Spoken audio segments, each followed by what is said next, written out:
মেয়েরা নিজের নামে কুরবানি দিতে পারবে কিনা, আকিকা না দেওয়া থাকলে কুরবানি হবে কিনা, কুরবানির মাংস 3 ভাগ করার নিয়ম আছে কিনা, কুরবানির পশুর চর্বি বিক্রয় করা যাবে কিনা, রাতের বেলা কুরবানি দেওয়া যাবে কিনা। অত্যন্ত অত্যন্ত গুরুত্বপূর্ণ প্রশ্ন। কুরবানির মৌসুম চলে এসেছে। কুরবানির মাসআলা জানা অত্যন্ত জরুরি। যে ব্যক্তি কুরবানি দিবে, কুরবানি দিতে ইচ্ছুক, অথবা যে কুরবানি দিবে না কিন্তু মুসলমান হিসেবে কুরবানি আল্লাহ তাআলার প্রিয় একটি আমল, অত্যন্ত গুরুত্বপূর্ণ একটি আমল। এমনকি রাসূল সাল্লাল্লাহু আলাইহি ওয়াসাল্লাম মদিনায় 10 বছর ছিলেন এবং প্রতি বছর কুরবানি দিয়েছেন। এমনকি এই কুরবানির নির্দেশ হযরত ইব্রাহিম আলাইহিস সালামকে আল্লাহ তাআলা তার ছেলেকে দিয়ে কুরবানি দেওয়ার কথা নির্দেশ দিয়েছেন যে তুমি তোমার সন্তানকে কুরবানি দাও। তো কুরবানি আল্লাহ তাআলার অত্যন্ত প্রিয় একটি আমল। মানুষের জীবন আসলে কুরবান করে দেওয়া, আল্লাহ তাআলার রাস্তায় পুরো জীবনকেই কুরবান করে দেওয়া চাই। সাথে কিছু মাল, কিছু নিজের সম্পদ, সেগুলো আল্লাহ তাআলার জন্য উৎসর্গ করা, কুরবানি করা, এটাই মূলত কুরবানির প্রতিপাদ্য। এজন্য কুরবানির মাসালা জানাও অত্যন্ত জরুরি একটি বিষয়। তো আমরা এই যে গুরুত্বপূর্ণ কুরবানি সংশ্লিষ্ট 5টি প্রশ্ন নিয়েছি, প্রশ্নের জবাব সম্পর্কে এই ভিডিওতে বিস্তারিত আলোচনা করব ইনশাআল্লাহ। সুতরাং মনোযোগ সহকারে ভিডিওটি শেষ পর্যন্ত দেখুন, অন্যথায় কোনো মাসালায় ভুল বোঝার সম্ভাবনা থাকে। আর সরাসরি কোনো প্রশ্ন করতে বা লিখিত কোনো বিষয়ে সমাধান পেতে ফতোয়া বিভাগে স্ক্রিনে দেওয়া নম্বরে ইমো অথবা হোয়াটসঅ্যাপে যোগাযোগ করবেন। তো আমরা সরাসরি প্রশ্নের জবাবে চলে যাই। প্রশ্ন ছিল রাতের বেলা কুরবানি দেয়া যাবে কিনা। দেখুন, রাতের বেলা কুরবানি দেওয়া অনুত্তম বলা হয়েছে কিতাবে, বা কুরবানি দেওয়াকে মাকরুহ বলা হয়েছে কিতাবে, কিন্তু এটার একটা কারণ আছে। সেটি হলো যেই কিতাবগুলো তো আগে বহু আগে যে সমস্ত কিতাব লেখা হয়েছে, ওই সময়ে রাতের বেলা অথবা অন্ধকারের মধ্যে কোনো কাজ করতে গেলে এত বেশি, বর্তমানে যে লাইটিংয়ের ব্যবস্থা আছে, অধিক আলো উৎপাদনের ব্যবস্থা আছে, ওই সময় এত আলোর ব্যবস্থা ছিল না। এই জন্য মূলত কুরবানি দেওয়াকে রাতের বেলা মাকরুহ বলা হয়েছে। যে কি না হয়তো রক কাটবে না অন্ধকারের মধ্যে কুরবানি দিতে গেলে, কোন কি না কি ভুল হয়ে যায়, এই জন্য মূলত মাকরুহ বলা হয়েছে। কিন্তু বর্তমান জমানায় এই মাসআলা নেই বা সেই কারাহাত নেই। যদি পর্যাপ্ত আলোর ব্যবস্থা করতে পারে, লাইটিংয়ের ব্যবস্থা করতে পারে, সেক্ষেত্রে যদি নিরবিচ্ছিন্নভাবে সুন্দরভাবে কুরবানি দিতে পারে, জবাইয়ের কাজ সম্পন্ন করতে পারে, রাতের বেলাও দিতে পারে, কোনো সমস্যা নেই।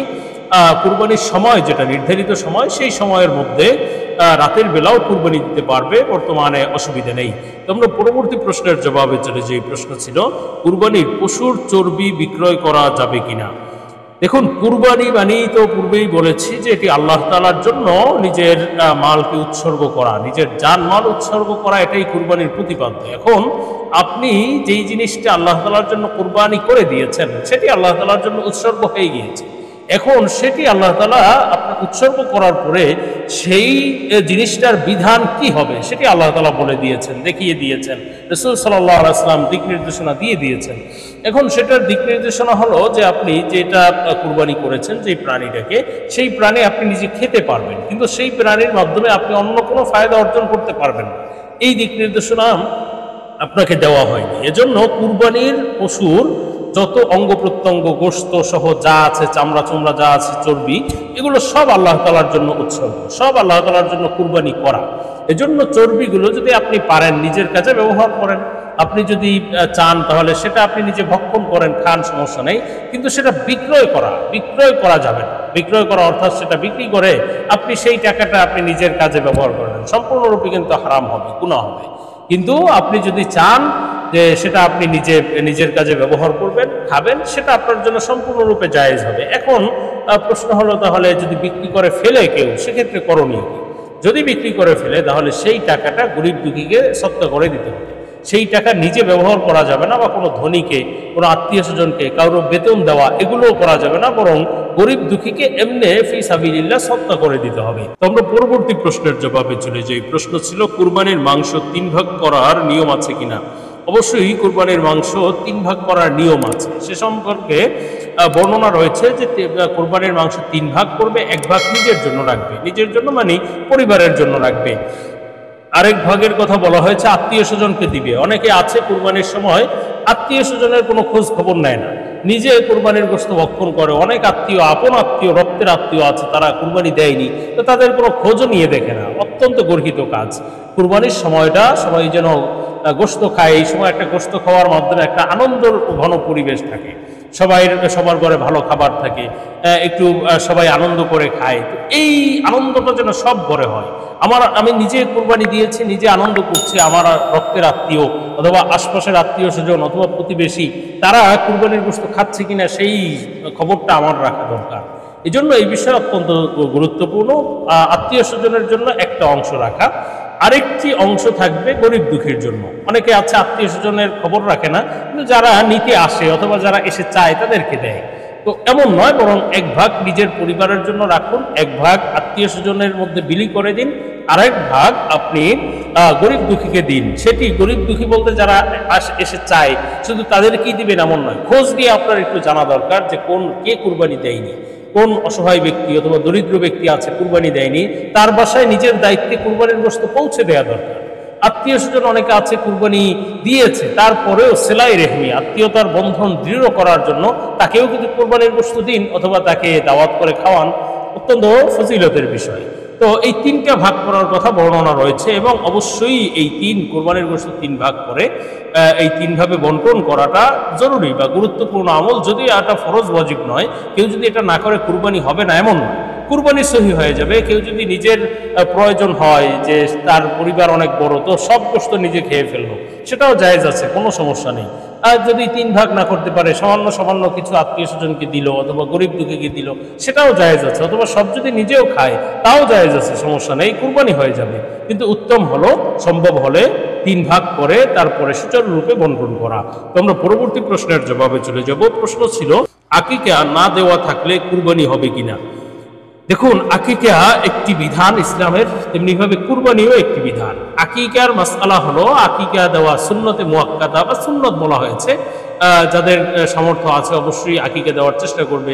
রাসূল সাল্লাল্লাহু আলাইহি সাল্লাম আকিকা দিয়েছেন তার নাতিদের, হাসান হোসেনের আকিকা দিয়েছিলেন।